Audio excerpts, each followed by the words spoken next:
오늘도 우리가 함께 읽었던 이제 베드로후서 2장에 있는 이 말씀을 통해서 하나님 주시는 은혜를 우리가 함께 나누기를 원합니다. 여러분, 이 베드로후서 2장에는 어느 시대든 간에 하나님 말씀을 왜곡하고 또 거짓으로 가르치는 자들, 이 거짓 사도들, 또 거짓 선지자들, 이런 이단들은 반드시 하나님께서 심판하신다는 것을 경고하는 말씀들을 기록을 하고 있습니다. 여러분, 베드로는요, 이 자신이 죽기 전에 마지막으로 해야 될 사명이 하나 있다고 생각했어요. 그게 뭐냐 하면 주님 오신다. 주님이 재림한다는 신앙을 성도들에게 내가 마지막으로 가르쳐야 되겠다. 베드로는 그게 마지막 사명이라고 생각을 하게 됩니다. 그래서 우리 지난주 여기 베드로후서 1장 15절 한번 보십시오. 1장 15절에 보시면요, 거기 베드로후서 1장 15절 말씀해 보시면, 내가 힘써 너희로 하여금 내가 떠난 후에라도 어느 때나 이런 것을 생각나게 하려나. 내가 떠난 후에란 말은 죽고 난 뒤에 이 말이거든요. 죽을 날이 얼마 남지 않았던 걸 베드로가 이제 직감을 한 거예요. 나이가 많았으니까. 내가 죽기 전에 내가 죽었다 할지라도 너희들이 이런 것은 꼭 내가 생각나게 해야 되겠다. 아마 베드로는 작정을 하고 이 얘기를 기록했다는 것을 알 수가 있죠. 베드로가 죽은 뒤에도 꼭 성도들이 잊으면 안 되는 것, 기억해야 될 것이 뭐냐? 베드로후서 1장 거기 16절에 보시면요, 주의 강림에 대한 것이라. 강림이란 말이 다시 오신다는 거예요. 주님이 오신다. 주님이 다시 오신다는 것을 절대 잊으면 안 된다. 이것을 내가 전해야 되겠다는 겁니다. 그래서 베드로 전서는 우리 지난번에 말씀 나눴지만 하늘의 산 소망을 가져야 된다는 것을, 산 소망을 얘기했다면 베드로 후서는 주님 다시 오신다 이거예요. 주님 다시 오신다. 이걸 절대 잊어버리지 말라. 그게 주제입니다. 그래서 베드로가 이런 얘기를 마지막에 꼭 이렇게 죽기 전에 이 사명으로 감당하는 이유가 뭐냐 하면요, 그 당시에 기독교 신앙생활 하는 사람들이요, 신앙 고백하면서 예수를 믿는다고 고백하면서 신앙생활 하는 것 자체가 힘든 시대였어요.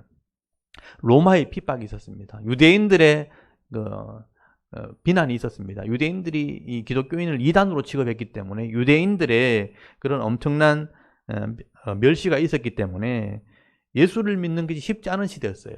그리고 그 당시만 해도 벌써 많은 이단들이 나온 상황이었습니다. 그래서 주님이 재림이 없다. 주님이 언제 다시 오시냐.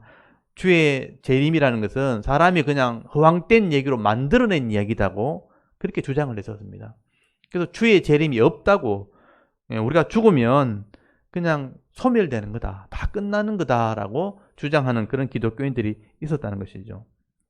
이게 잘못된 종말론주의자들입니다. 여러분, 주님이 언제 온다 이렇게 주장하는 것도 잘못된 거고요, 주님이 오지 않는다라고 주장하는 것도 잘못된 겁니다. 이게 잘못된 종말론자들입니다. 그렇기 때문에 베드로가요, 이런 잘못된 종말론들은 성경에서 일단 잘못된 것이라는 것들을 이제 증거를 하게 되는 거예요. 성경을 잘 알지 못하는 자들이 주장하는 것들이라. 그래서 베드로가 역사를 가지고 성경을 가지고 이게 잘못되었다는 것을 지금 증거를 하게 되는 겁니다. 베드로는 이게 자기의 마지막 사명이라고 생각을 한 거죠. 그래서 오늘 베드로서 2장에는요, 이 베드로는 구약시대 이런 역사를 통해서 과거에 이렇게 잘못 주장하는 자들이 많이 나왔다는 거예요. 이 거짓 선지자들, 이 거짓 사도들, 이런 이단들이 구약에도 이미 다 심판을 받았다는 것을 말씀을 하게 됩니다. 그걸 증거를 하게 돼요. 그리고 오늘날도 이렇게 하나님 말씀을 제대로 믿지 못하고 잘못된 것을 가르치는 자가 있다면, 그렇게 해서 성도를 미혹하는 자가 있다면 반드시 심판을 면하지 못하게 될 거다. 경고의 말씀을 하게 되는 겁니다. 그래서 여러분 2장 1절 한번 보십시오. 그러나 백성 가운데, 그러니까 성도를 말하는 거죠. 백성 가운데 또한 거짓 선지자들이 일어났었나니, 그러니까 과거형이죠. 이와 같이 너희 중에도 거짓 선생들이 있으리라 하니까 미래형이죠. 지금과 미래를 말하는 거죠.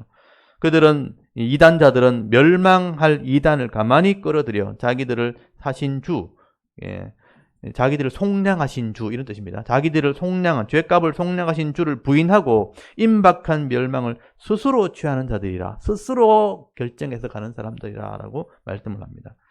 여기 거짓 선지자들, 프로페테스라는 말이 이제 선지자거든요. 근데 거짓 선지자는 푸슈도라는 말이 붙으면 거짓, 가짜라는 말이에요. 푸슈도 프로페테스. 그러니까 가짜 선지자, 거짓 선지자. 또 디다스칼로스라는 말이 교사란 선생이란 말인데 푸슈도 디다스칼로스. 그러니까 가짜 교사, 가짜 선생 이런 뜻입니다. 이런 선생들이 나왔다. 그래서 이런 구약 시대에도 거짓 선지자들이 있었고 그런 거짓 사도가 있었다는 겁니다. 근데 지금 그 당시 초대교회 당시에도 이런 거짓 선생들이라고 표현되는 거짓을 가르치는 자들이죠. 이런 사람들이 교회에 이단을 끌어들여서 주님 오심을 믿지 못하게 한다. 재림이 없다고 주장한 겁니다. 영지주의자 이단이죠. 제가 처음에 지난주에 말씀을 드렸죠. 근데 만약에 주의 재림이 없다고 만약에 믿어버리면요. 그냥 끝나는 거잖아요. 마지막이 소멸이면 이 땅에서 뭘 다 해야 된다고 생각하는 거죠. 그래서 이 땅에서 그냥 마음껏 즐겨라. 그게 그들이 교리가 돼버리는 거예요. 그래서 2절, 3절 한번 보십시오. 여럿이 그들의 호색하는 것을 따랐다. 따르니라고 되어 있죠. 이 호색이라는 것은 음란을 얘기하는 거예요. 음란을 따르니 이로 말미암아 이렇게 돼버리니까 진리의 도가 비방을 받을 것이요. 기독교가 가짜다 이런 말을 듣게 될 것이고 그들이 탐심으로 지어낸 말을 가지고 너희로 이득을 삼으니 이단자들이 특징이죠. 이익을 삼으니 그들의 심판은 예적부터 지체하지 아니하며 그들의 멸망은 잠들지 아니하느니라 라고 말씀을 시작을 합니다. 여러분이 호색한다. 음란과 이 무절제한 삶을 얘기하는 거예요. 이게 이단에 빠지면 종말이 없다고 믿으니까 이 땅에서 마음껏 살자는 거예요. 그러니까 절제하지 않는 삶, 호색함, 음란의 삶을 살아가게 된다. 그래서 주의 재림을 믿지 않으니까 그냥 이 땅에서 그냥 다 쓰고 다 누리며 살자. 향락주의에 빠지게 되는 겁니다.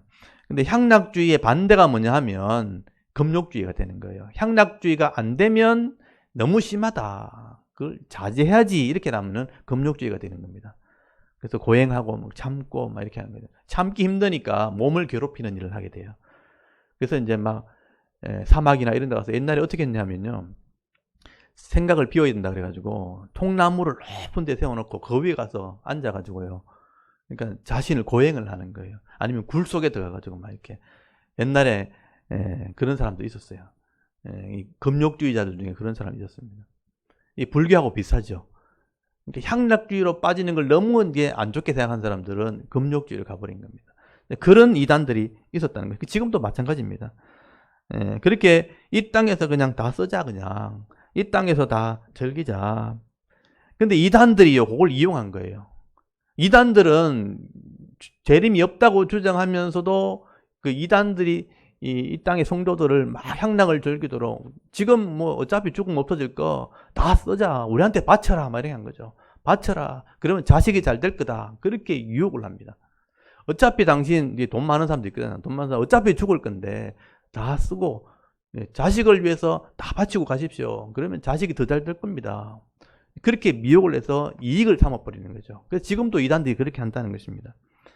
그래서 여러분 이런 이단들이 과거에도 분명히 있었고 지금도 똑같은 모습으로 교회를 미혹하게 하는 겁니다. 이단들은요. 아예 믿음이 없는 사람들은 그렇게 안 해요.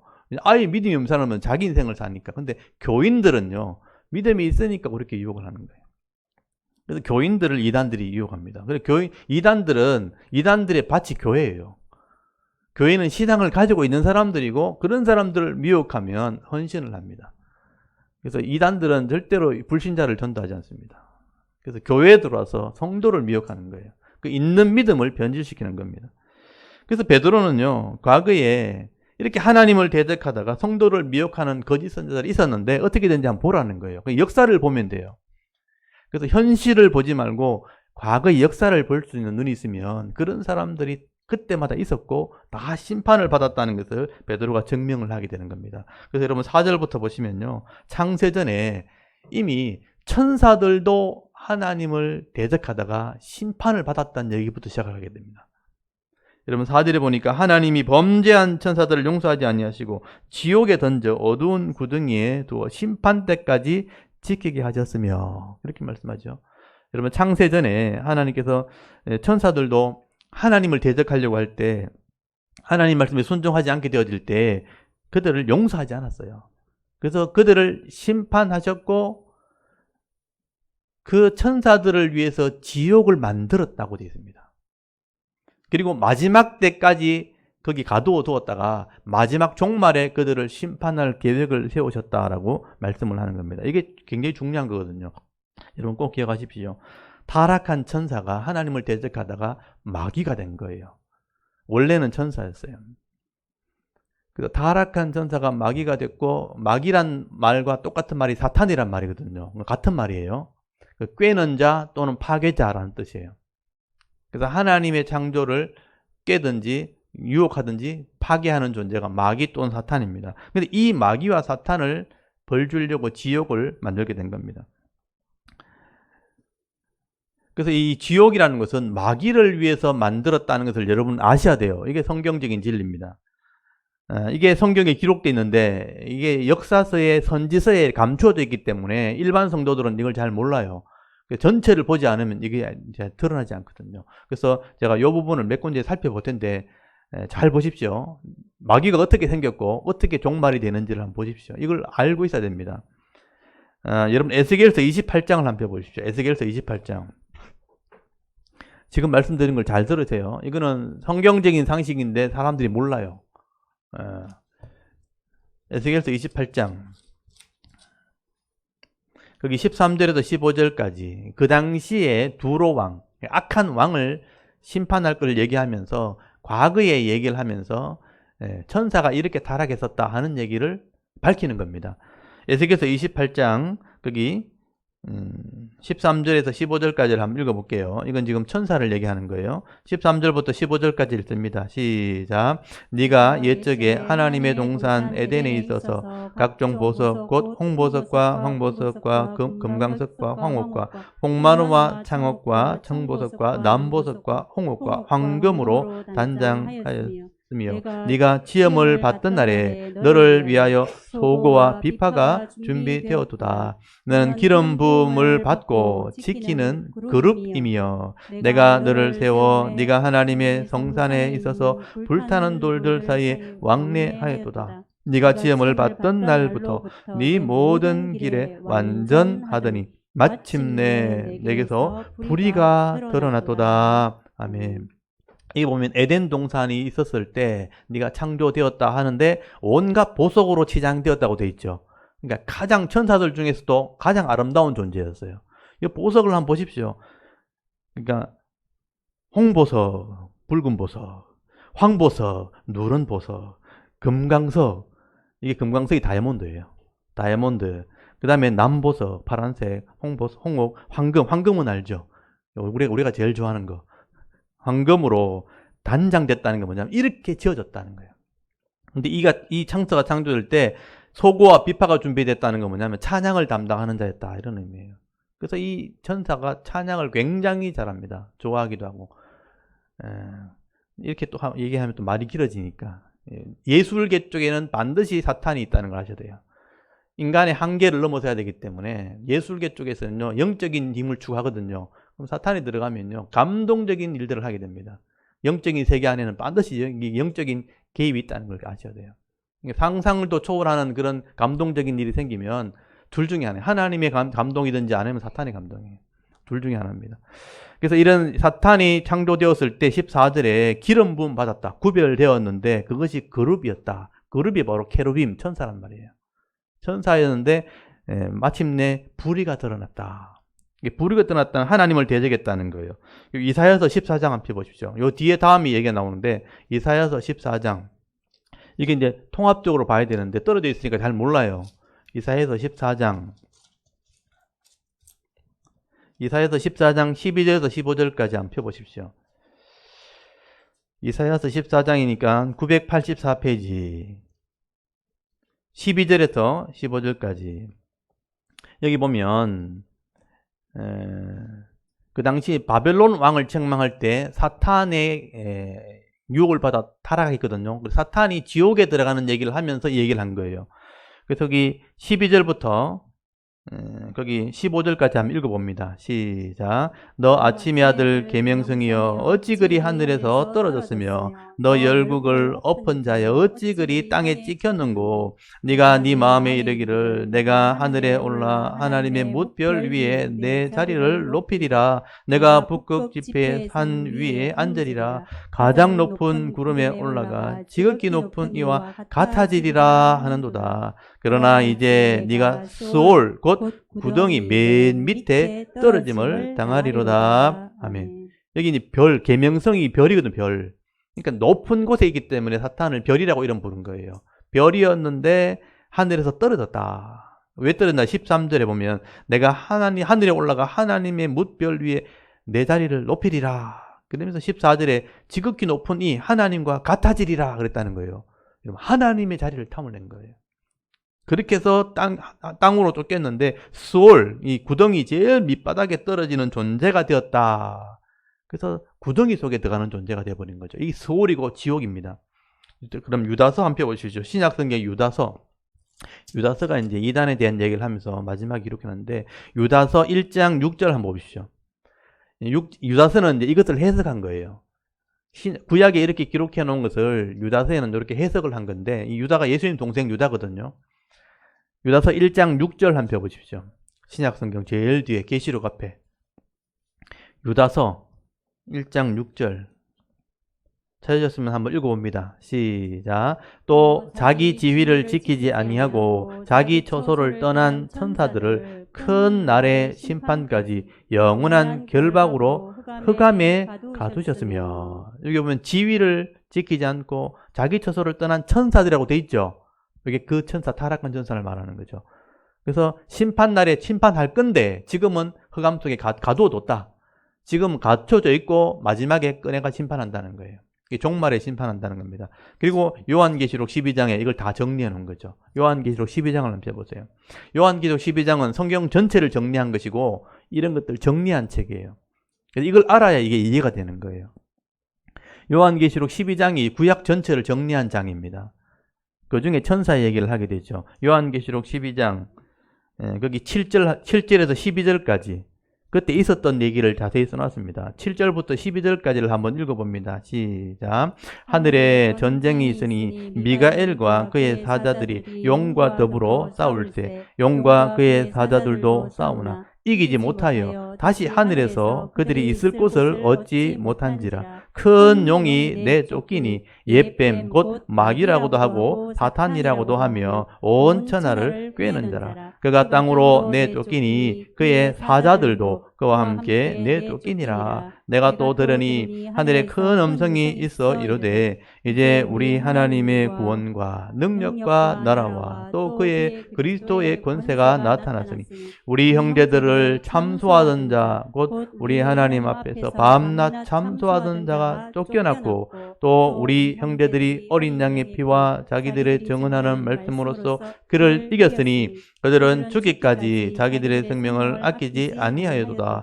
그러므로 하늘과 그 가운데 거하는 자들은 즐거워하라. 그러나 땅과 바다는 화 있을진저 이는 마귀가 자기 때가 얼마 남지 않은 줄 알므로 크게 분내어 너희에게 내려갔음이라 하더라. 아멘. 여기 보면 하늘에 전쟁이 있었고 미가엘 이 천사장이거든요. 미가엘과 싸워서 이 사탄이 타락한 천사가 쫓겨난 거예요.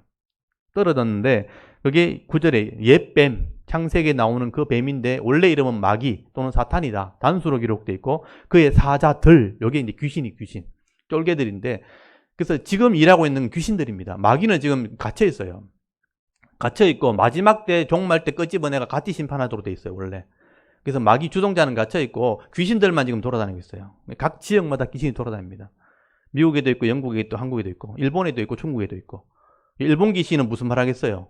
어느 나라 말 쓰겠어요? 일본말 쓰겠죠. 영국 귀신은 무슨 언어를 쓰겠어요? 영어를 쓰는 거예요. 한국 귀신은 뭘 써요? 한국말 써요. 그래서 귀신들도 언어가 다 달라요. 지역이 다 달라요. 포항에 있는 귀신이 있고 또 전라도 있는 귀신이 있고 경상도 있는 귀신이 달라요. 사투리를 씁니다. 모르시죠? 안 만나봤으니까 모르죠. 귀신들이에요. 귀신은 지역을 넘어서지 못합니다. 근데 귀신 들려서 가면 그쪽 가요. 또 귀신이 짐승에 들어가면 짐승 소리 내고, 사람에 들어가면 사람 소리 내고. 이제 예전에 90년도, 80년대 귀신이 우리 속에 들어오면 그 사람이 말을 하게 되는 거예요. 옛날 기억을 다 하고 있어요. 그래서 옛날 얘기를 하게 되는 거예요. 조상들 얘기도 다 알게 되는 거죠. 그래서 귀신들이 지금 일하고 있는 거예요. 귀신들이 어차피 죽을 걸 알고 있거든요. 마지막에 종말이 심판받을 거 아닌데 자기 혼자 죽기는 억울한 거예요. 그래서 성도들이 복을 받는 게 싫은 거예요. 그래서 성도를 미혹해가지고 같이 데리고 가려고. 그래서 진리를 못 믿게 하는 게 귀신의 특성이에요, 여러분. 그걸 아셔야 됩니다. 영적인 존재의 특성이에요. 그래서 하나님께서 창조했던 이 천사들이 타락하는 바람에 하나님이 그들을 위해서 지옥을 만드셨는데 혼자 죽기 싫으니까 성도를 미혹하는 일하는 게 천하의 일하는 게 성도를 미혹하는 일이에요. 그래서 미혹시키고 타락시키고. 그래서 여러분 귀신 들린 사람들 중에서 집에 쓰레기 갖다 놓은 사람 보셨어요? 집에 쓰레기만 잔뜩 쌓아놓는 거 TV 가끔 나오죠. 집을 쓰레기장 만드는 사람 있죠. 그게 더럽게 만드는 거예요. 씻지도 않고 먹지도 않고 막 그래요. 그래서 더러운 귀신인 거예요. 그래서 악해요. 그래서 예수님이 쫓아낼 때 더럽고 악한 귀신이라고 그러는 거예요. 이 귀신이 들어가면 그런 삶을 살게 되는 겁니다.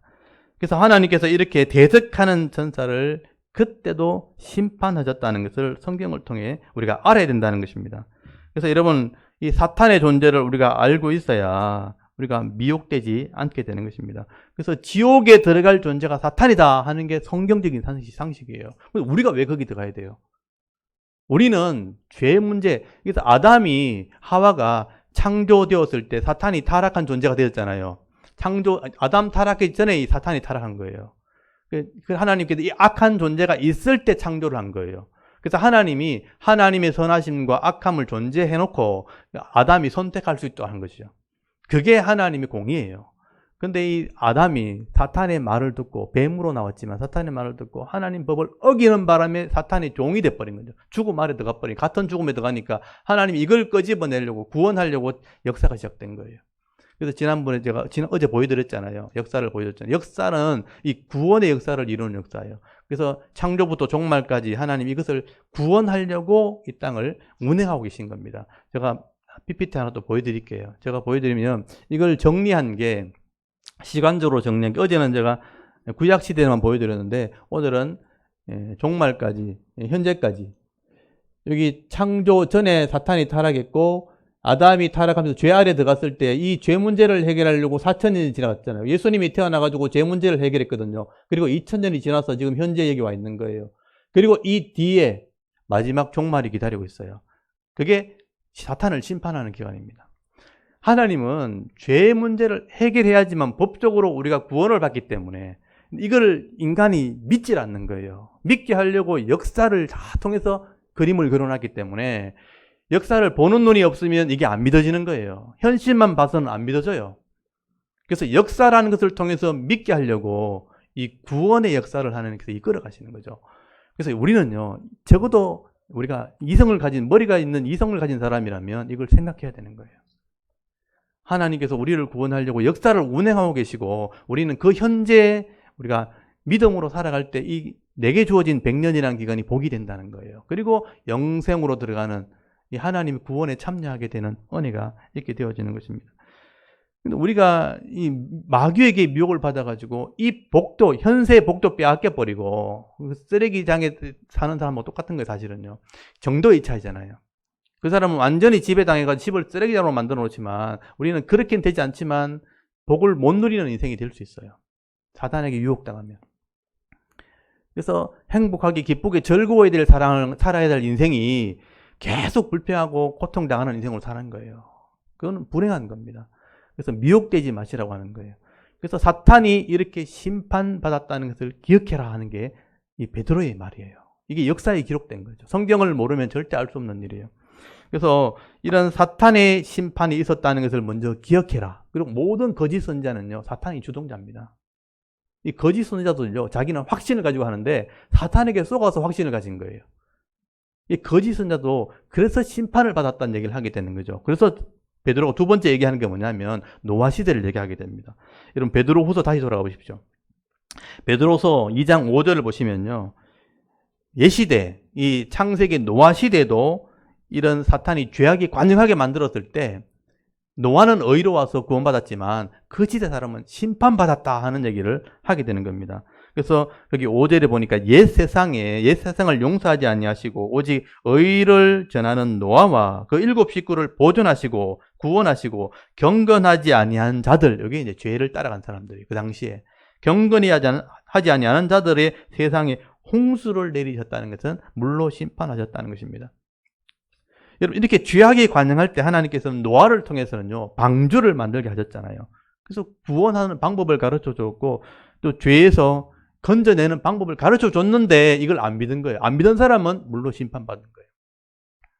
결국 노아는 믿음으로 구원을 받았지만, 또 믿지 않는 자는 그 당시에 하나님의 약속을 믿지 않은 거거든요. 우리 경건치 않았기 때문에, 하나님이 경건치 않았다는 게 뭐냐, 하나님을 존중히 여기지 않았기 때문에 결국은 홍수의 심판을 받게 된 것이다. 그래서 홍수의 증거가 이 땅에 다 있다 그랬죠.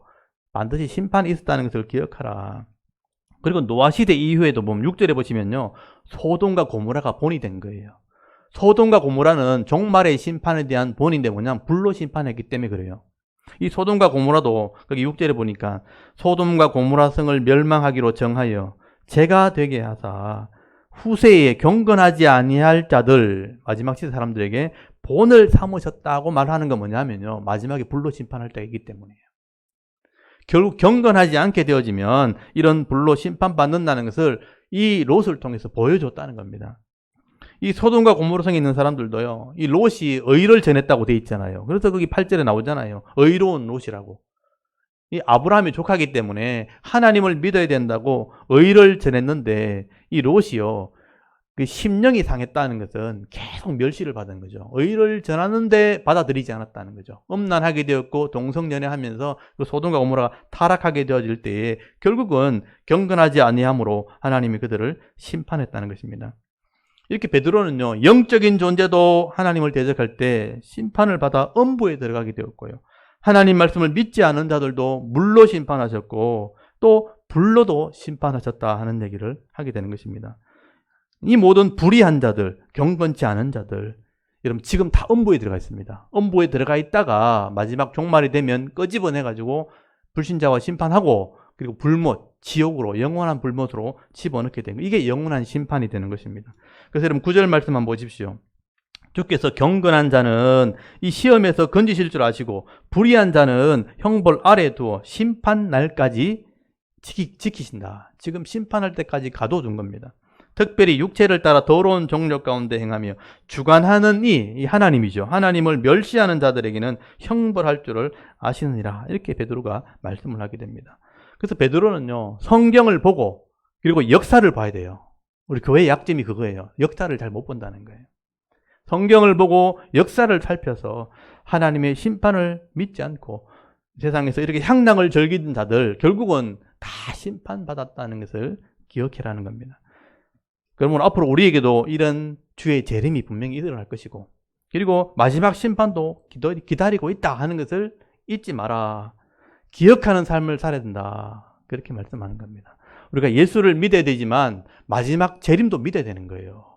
그 날이 준비되어 있습니다. 왜냐하면 이때까지 그래 왔기 때문에. 성경이 증거하고 있기 때문에. 그래서 오늘도 우리가 이 하나님 말씀을 믿는다면 마지막 주의 재림과 심판을 믿는다면 우리는 이 땅에서 절대로 아무렇게나 살 수가 없는 것입니다. 경건한 삶, 그래서 구별된 거룩한 삶, 그리고 믿음의 삶을 살아가야 되는 것입니다. 예, 그래서 우리가 평생을 이걸 배워야 되는 거죠. 우리가 나이가 많다고 완전해지는 게 아니잖아요. 그러면 죽을 때까지 평생을 이것을 계속 기억해야 돼요. 그래서 배워야 됩니다. 더 명확해지도록. 여러분 지금 명확하지 않잖아요. 저도 성경을 보면서 이게 명확해졌기 때문에 저는 이런 부분을 다 보고 있고 알았기 때문에 제 삶을 관리하는 겁니다. 그리고 그렇게 하는 사람들 보면 제가 눈에 보여요. 아, 저렇게 하면 분명히 안 되는데. 그래서 제가 가능하면 제가 안내를 해드리는 거예요. 그렇게 하면 안 된다고. 분명히 후회할 거라고. 그래서 보는 눈을 빨리 피우시도록. 그래서 배워야 되는 겁니다. 배우고 인생이라는 게 뭔지를 여러분 잘 깨달으셔서 내가 주신 복, 내게 주신 것을 잃어버리지 않는 게 가장 큰 행복이라는 겁니다. 그래서 성경은 이런 사람들을 반석 위에 지은 집이라고 그러잖아요. 반석을 깨는 게 쉽지 않아요. 그렇지만 깨고 반석 위에 집을 지으면 절대 무너지지 않는 이게 지혜로운 사람이다. 그냥 뭐 있으면 있고 없으면 없고 대충 모래 위에 짓다가는 결정적인 순간에 다 잃어버릴 수 있다. 그게 모래 위에 지은 집입니다. 이게 어리석은 자라고 돼 있어요. 그래서 반석 위에 집을 지은 사람이 되어야 되는 거다. 또 열 처녀 중에 기름을 준비한 슬기로운 처녀가 되는, 기름이 바로 삶이에요. 이때 준비하지 않으면 마지막에 시간이 없어요.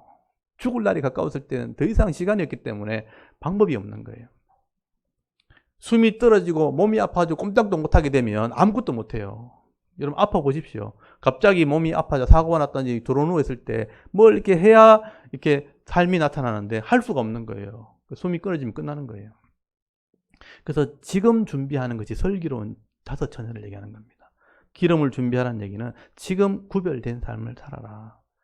그게 지혜로운 사람이라고 말씀을 하는 겁니다. 그래서 이런 믿음이 있고 이런 지식이 있다면 오늘도 거룩한 삶을 살아야 되는 겁니다. 그리고 베드로는요, 이런 이단자들, 거짓 사도들의 특징을 설명을 하게 되면 이 특징을 한번 잘 보십시오. 10절부터 보시면요, 교회에 있으면서, 공동체 속에 있으면서 경건하지 않는 자들, 믿음을 가졌는데 다른 믿음을 가진 사람, 이단들이 이런 특징을 가지고 있다. 10절 한번 보십시오. 특별히 육체를 따라 더러운 정욕 가운데 행하며, 여기 더럽다는 표현이 들어가 있잖아요. 더러운 정욕을 따라 행하며 주관하느니 하나님을 멸시하는 자들이라. 그리고 중간에 보시면 이들은 당돌하고 자긍한다, 거만하다는 뜻이에요. 떨지 않는다, 두려워하지 않는다, 영광 있는 자를 비방한다, 천사들을 비방한다, 또는 지도자들을 비방한다, 이런 뜻이에요. 12절에 보십시오. 그러나 이 사람들, 이런 이단자들은 본래 잡혀 죽기 위하여 난 이성 없는 짐승 같다. 짐승 같다, 이렇게 생각이 없는 짐승 같다. 그를 알지 못하는 것을 비방하고 그들의 멸망 가운데 멸망을 당하며 불의의 값으로 불의를 당하며 낮에 즐기고 노는 것을 기쁘게 여기는, 낮에는 일해야 될 때입니다. 근데 그때 놀기를 즐기하는 사람들이고, 또 점과 흠이라, 오점이다. 너희가 함께 연애할 때, 잔치를 할 때 그들의 속임수로 즐기고 놀며, 속임수, 그러니까 유혹하는 겁니다. 음심이 가득한 눈을 가지고 범죄하기를 그치지 않아요. 그러니까 범죄하기를 거치지 않는다는 게 뭐냐면 계속 범죄할 걸 생각하는 거예요. 죄를 지을 것을 생각하고 굳세지 못한 영혼들을 유혹하며 탐욕에 연단된 마음을 가진 자들이니 저주의 자식이라. 엄청난 말을 하게 돼요. 탐욕에 연단된 사람, 욕심을 계속 훈련하는 사람, 오늘은 뭐 할까, 오늘은 뭐 할까, 이런 식으로 욕심을 계속 연습하는 사람, 결국 저주를 맞는 자식들이라, 저주의 자식이라는 표현을까지 하게 되죠. 우리 식으로 말하면 감당이 안 되는, 더 이상 감당하기 힘든, 나중에 여러분들은 이런 대상이 아닙니다. 여러분 오해하지 마십시오. 이단자들을 말하는 거예요. 여러분 이단자들 한번 만나보십시오. 감당이 안 돼요. 아무리 얘기해도 설명이 안 되는 거예요. 납득을 하지 않아요. 끝까지 대적하고 끝까지 대들고 말이켜요. 부모도 없고 형제도 없습니다. 이단에 한번 빠지기 시작하면요, 목사도 없어요. 막 대들기 시작하는 거예요. 아무리 설명해도 이해하려고 하질 않아요. 그러니까 감당할 수 없을 정도로 막 하니까 베드로도 얼마나 이런 사람들이 답답했으면 저주의 자식이라 이런 말까지 했어요. 감당하기 힘들 정도의 그런 악함을 가지고 있는 자들입니다. 이게 이단자들의 특징이에요. 그 당시에 이런 이단자 영지주의자들입니다. 부활이 없다고 믿었고요. 또 영은 거룩하고 육은 악하다고 믿었기 때문에 계속 향락을 즐기는 쪽으로 가버린 거예요. 향락을 즐기자. 그래서 이성 없는 짐승처럼 악을 행하고 향락을 즐기는 사람을 추구하게 된 것입니다. 그래서 엄심이 가득한 눈으로 늘 범죄하기만을 꿈꿨던 사람들. 그래서 굳세지 못한 사람들. 여기 보시면 그런 표현 나오죠. 굳세지 못한 자를 유혹했다. 거기 14절 중간에 보시면 굳세지 못하다는 게 뭐냐면 이리저리 흔들리는 거니까 바른 믿음이 없는 사람들 말이에요. 성경은 아는데 바른 믿음을 가지지 못하게 되어지면 굳세지 못한 자를 이렇게 미혹한다는 거죠. 미혹해서 이들을 타락시키는 것이라. 결국 성도가요, 굳세지 못한 믿음을 가지면, 온전한 믿음을 가지지 못하게 되면 끌려갈 수 있다는 거예요. 미혹을 당할 수 있다는 거죠. 이렇게 이단에 넘어가는 사람이 있다면 결국은 믿음이 없다는 뜻이에요. 사실은요. 믿음이 없으니까 그런데 미혹되어 넘어가게 되는 겁니다. 그래서 15절 말씀해 보시면요, 베드로는 이런 사람들을 민수기 22장에 나오는 거짓술사 발람 같다. 발람을 여러분 아셔야 되죠. 또 이스라엘이 가나안 땅에 들어가려고 할 때 모압의 왕이 발람을 데리고 오거든요. 거짓술사. 이스라엘을 저주해라. 돈 준다 하니까 장관들이 찾아가서 엄청난 뇌물을 주니까 돈 보고 가서 저주하려고 그랬다. 하나님 백성 저주하려고 했던 거예요. 하나님이 하도 이 사람이 어리석으니까 당나귀에게 말을 시켜가지고 그걸 막아버렸잖아요. 근데 그게 안 되니까 이 사람이 나중에 음란으로 유혹해가지고 바알볼이라는 우상을 섬기게 만들어버려요. 그래서 이스라엘 백성이 타락시켜버립니다. 그러니까 물질에 눈이 멀어서 가다가 안 되니까 자기 뜻이 이루어지지 않으니까 음란하게 만들어버렸어요. 그래서 이 사람은요, 하나님이 찾아내서 죽입니다. 발람이 비참하게 전쟁터에서 죽습니다.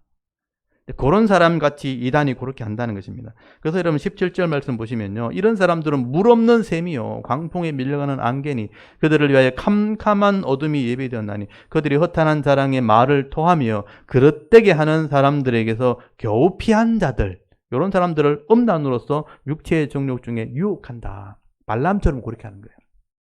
이렇게 안 넘어가니까 음란하게 만들어버리는 거죠. 여러분, 이 음란의 유혹은 누구한테나 있는 겁니다. 근데 그렇게 해주겠다 하면 이 사람 넘어간다는 거예요. 교리로 안 되면 음란으로 타락시키는 게 이단들입니다. 한번 빠지면 못 나옵니다. 그게 한번 딱 이렇게 빠져버리면 인간의 관계가 여기 털켜버리기 때문에 못 나오게 되어 있습니다. 이단자들이 그래서 타락하게 되는 거예요. 제가 어릴 때 우리 교회 신앙생활 할 때 그때도 굉장히 뜨거운 신앙생활하는 그런 시대에도 불구하고 이단에 딱 빠져버리니까 음란하게 되어버리는 거예요. 막 이성적으로는 굉장히 우리 어릴 때는 막 자제된 상태가 억눌린 상태거든요. 근데 이단에 딱 보니 그게 자유롭게 돼버리니까 한번 싹 빠져버리니까 못 빠져나오는 거예요. 여자들과 관계가 돼버리니까 막 이렇게 그 지금까지 그게 수치스러운 거예요. 시간이 지났지만 그때 그렇게 음란했던 모습들이 지금 너무 수치스럽게 돼버린 거죠. 정상생활 못합니다. 그렇게 돼버리는 거죠. 음란이 그렇게 무서운 거예요. 그러니까 이단이 교리로 유혹하다가 안 되는 음란으로 유혹하게 되는 것이다. 그래서 물 없는 샘이에요. 가보면 물 있는 것 같은데 가보면 목이 타요. 없어요. 그래서 안개와 같은 거예요. 광풍에 밀려오는 안개. 희미하게 뭐가 있는 것 같아. 그래서 막 가서 잡으려고 하면 없어요. 이게 안개 같은 거예요. 뭔가 있는 것 같은데 가보면 없어요. 그래서 아무것도 없는 거죠. 정말 허탄한 자랑만, 말로만 엄청나게 자랑을 하고 결국은 음란과 정욕으로 유혹해서 신앙과 믿음을 송두리째 그냥 빼앗아버리는 그게 이단의 특징입니다. 그래서 베드로는요, 우리가 신앙을 견고하게 붙들지 않으면, 분명한 신앙을 가지지 않으면 분명히 유혹될 수 있다. 내가 진리라는 것을 딱 붙들고 있지 않으면요, 바른 것이 없으면 혹한다는 거예요. 내가 허전하고 바른 믿음이 없으면, 저는 말씀을 가지고 이 변하지 않는 진리를 붙들고 있으니까 흔들림이 없지만, 저게 잘못됐다는 게 판단이 되지만, 이게 없으면 어떻게 되냐면, 저게 맞는가? 이렇게 되는 거예요. 저게 뭔가 좋은 게 있는가? 진짜를 모르면 가짜를 따라가게 되어 있는 것입니다. 그래서 이런 바른 믿음이 그래서 중요한 겁니다.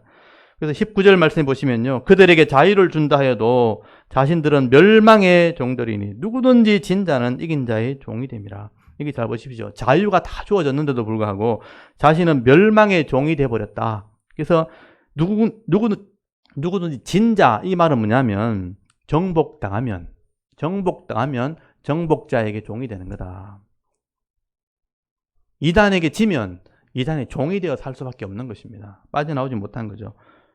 그래서 거기 20절, 21절 보시면요, 만일 그들이 우리 주 대신 구주 예수 그리스도를 알므로 세상의 더러움을 피한 후에 다시 그 중에 얽히고 얽매이고 지면 그 나중 형편이 처음보다 더 심하리니 의의 도를 안 후에 받은 거룩한 명령을 저버리는 것보다 알지 못하는 것이 도리어 그들에게 나으리라. 이 말씀을 잘 보십시오. 예수 그리스도를 안다고 해서 교회 다녔는데 제대로 모르는 거죠. 그냥 듣고 보고 한 것만 있는 거죠. 제대로 아는 것 같았는데 나중에 이단에게 지버리면, 정복당하면 아는 것이 도리어 더 타락하게 만들어버립니다. 그래서 여기 보시면 나중 형편이 처음보다 더 심하리니 의의 도를 안 후에 받은 거룩한 명령을 저버리는 것보다 알지 못하는 게 낫다. 차라리 모르면 모른 대로 심판받겠지만 알면서 타락하게 되어지면 이 모르고 심판받는 것보다 더 타락하게 되는 거예요. 더 죄를 짓게 되는 것입니다. 그래서 여러분, 이단에 넘어가게 되어지면 처음 안 좋은 형편보다 더 악하게 되어버린 거잖아요. 왜냐하면 계속 비판을 하기 때문에.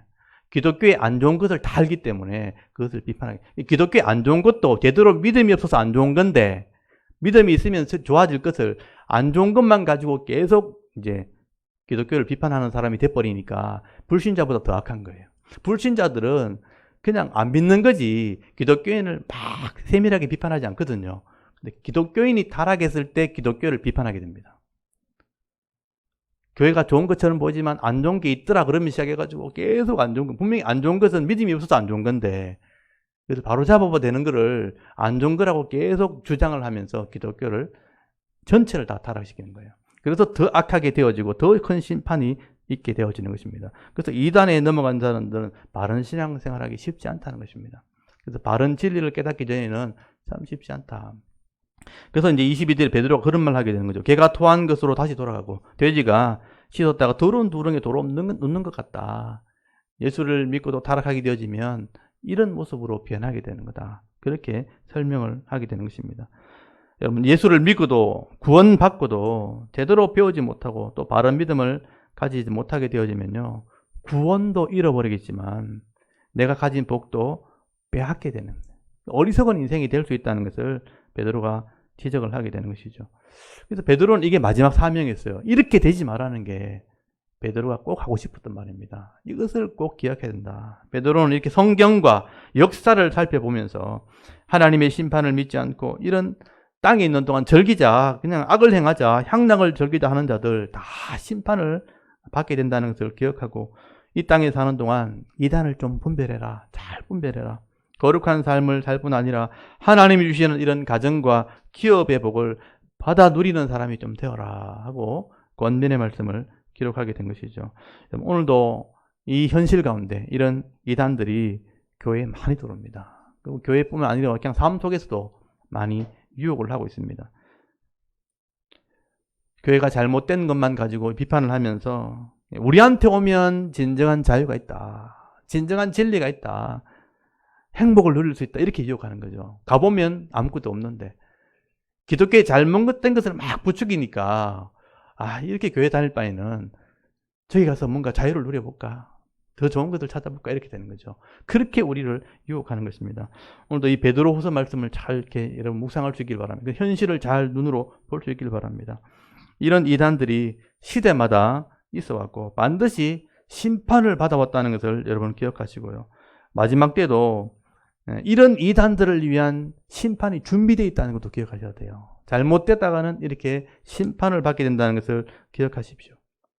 그럼 오늘도 우리가 하나님께서 우리 성도들에게 주시는 이 구원의 복, 천국의 복을 빼앗기지 마시고요. 또 내게 주시는 이 분복을 잃어버리지 않는 믿음 있는 자의 삶을 살아갈 수 있는 우리 샤론교회 성도들 다 되실 수 있기를 주의 이름으로 축원합니다. 아멘. 잠깐 기도드리겠습니다. 살아계신 하나님 은혜를 감사합니다.